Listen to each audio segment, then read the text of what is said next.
আজকে আমি সকাল থেকে সন্ধে পর্যন্ত দিনটা কিভাবে কাটালাম আর কি কি খেলাম সব কিছুই শেয়ার করবো তোমাদের সাথে। তো চলো বেশি না বকে শুরু করা যাক।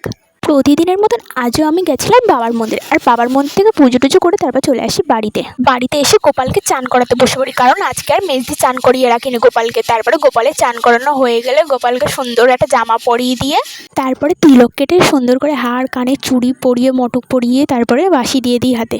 গোপুকে চান করিয়ে সুন্দর করে সাজিয়ে গুছিয়ে সব কমপ্লিট হয়ে গেলে তারপরে বসে পড়লাম সকালবেলা ভাত খেতে।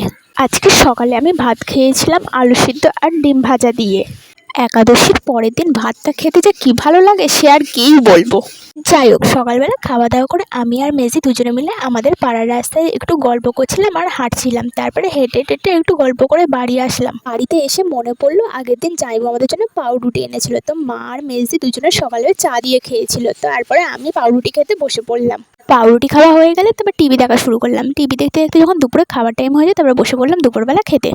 আর আজকে দুপুরে মা রান্না করেছিল মাছের তেল দিয়ে পেঁয়াজ ভাজা আর মাছ দিয়ে ওল দিয়ে তরকারি। আর আজকে ওলের তরকারিটা খুব সুন্দর হয়েছিল। প্রথমে মা বাড়ি থেকে ঠিক করে গেছিলো বেগুন কিনবে, কিন্তু তারপরে ওল কিনে নিয়ে চলে আসে বাড়িতে।